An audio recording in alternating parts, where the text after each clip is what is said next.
the blessing to keep the Sabbath. Go over to chapter 4. And Anna knew Eve his wife, and she conceived and bare Cain, and said, I have got a man from the Lord.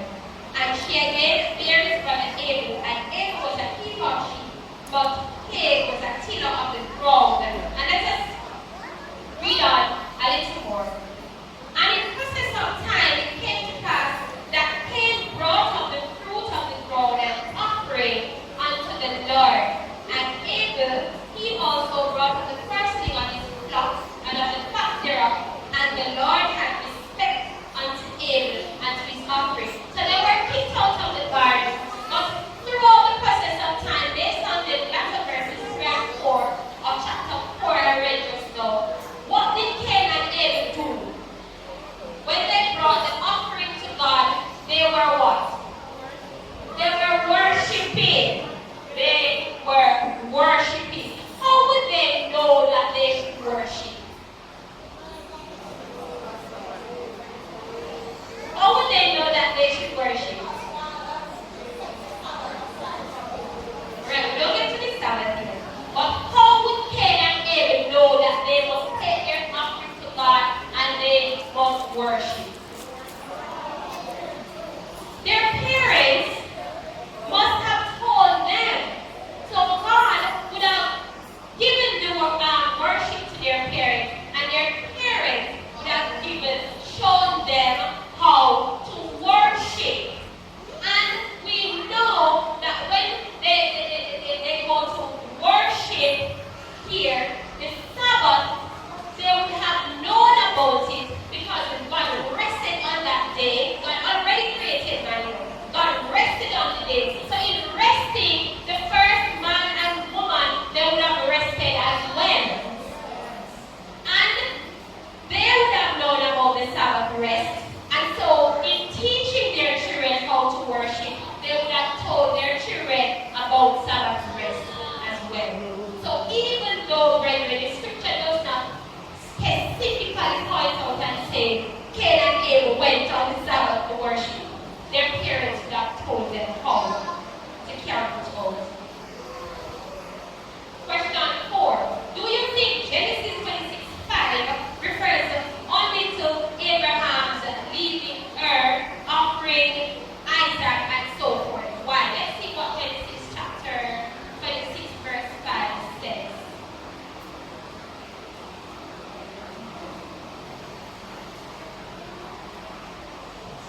In Genesis 26 and verse 5, so God was talking to Isaac not to go down to Egypt, and then he said to him, because that's Abraham, so God said to Isaac, don't go to Egypt, I am going to bless you, and this is the reason, because that Abraham obeyed my voice and kept my charge, my commandments, my statutes, and my laws. God could have simply said, I am going to do this for you because Abraham was obedient. However, God wanted to point out something specific to Isaac when he called the word. He said, once he obeyed my voice and kept my charge and kept my commands, my statutes, and my laws.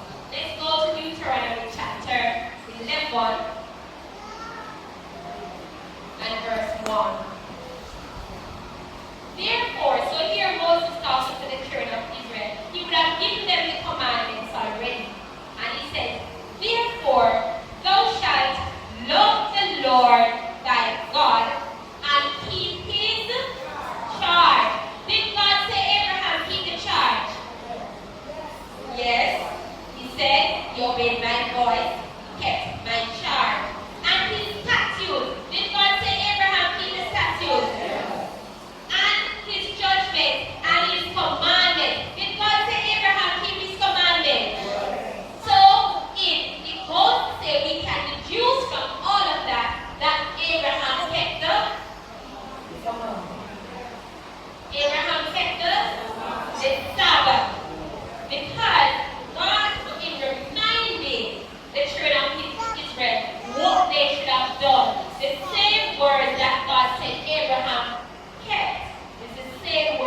Moses here used with the children of Israel. Next question. Might Exodus 5, verse 5 have involved Sabbath keeping? How did Pharaoh feel about it? No, the Hebrew word for rest is Shabbat, which means to repose, rest, to desist from exertion, keep Sabbath, leave, put away, load, make, rest. So in Exodus chapter 5, Moses went to Pharaoh and he said, God wants the children of Israel to go and worship me. And Pharaoh said, behold, the people of the land now are many, and he made them rest from their burdens. I am not going to stand here, brethren, and say this is referring to the Sabbath. But what the compiler wants us to see is that even when they were in slavery, God wanted them to have a time to come away with him, to worship him. And here, Pharaoh did not like it any at all. The fact that they had stopped work from their regular routine work and they wanted to go and worship. So here, the compiler wants us to see that that's God's desire for us. That we come away with him. That we stop from our regular day-to-day burdensome work and have a time of refreshing. Is there even one text to prove Sabbath keeping before Exodus 20? Is there one text based on all that we have gone through this morning? What's the text? Before? Alright. So Sister Doe said Genesis 2, Genesis 1, Genesis 2. Do we have any other hinting scripture apart from Genesis that the people of God kept the Sabbath before Exodus? We just pointed the scripture, Exodus chapter 16. Exodus chapter 16 is a clear indicator that the people of God kept the Sabbath before, because as you pointed out, Sister of God said, remember. Lesson application. God made and blessed the Sabbath for man's sake, and God's people obeyed him in all things, in spite of the silence of the book of Genesis about Sabbath keeping. What God has made, no man can undo, only disobey. So, brethren, it doesn't matter if the Sabbath is taken out of the Ten Commandments by man. It doesn't matter if man tramples on the Sabbath. It cannot be done away with. That's what the compiler wants us to get. And the blessing that God placed on the Sabbath cannot be taken away by any person. All mankind can do is disobey. Mankind can only run from the Sabbath until God says it's time now, you need to turn. And Sister Doris and Sister Michelle, they can tell you that when God says it's time to turn to the Sabbath, if you don't obey, you'll be tormented.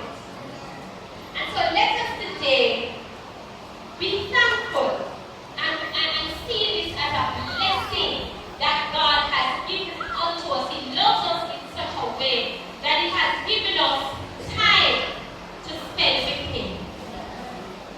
It is the time that He has given to spend with Him. Let us use it wisely. So even as we are in worship today, let us give Him our all. Let us not be distracted. Let us not allow the enemy to distract us with the things that happen in the week. There's nothing that we can do about that. What we can do now is to put such a praise on the week that is coming. We can bless God in such a way that He goes ahead of us and work, setting to the blessing that anything that is about to come in the week would have join Sabbath, and for those who are on Facebook or YouTube, we will rejoin in another hall.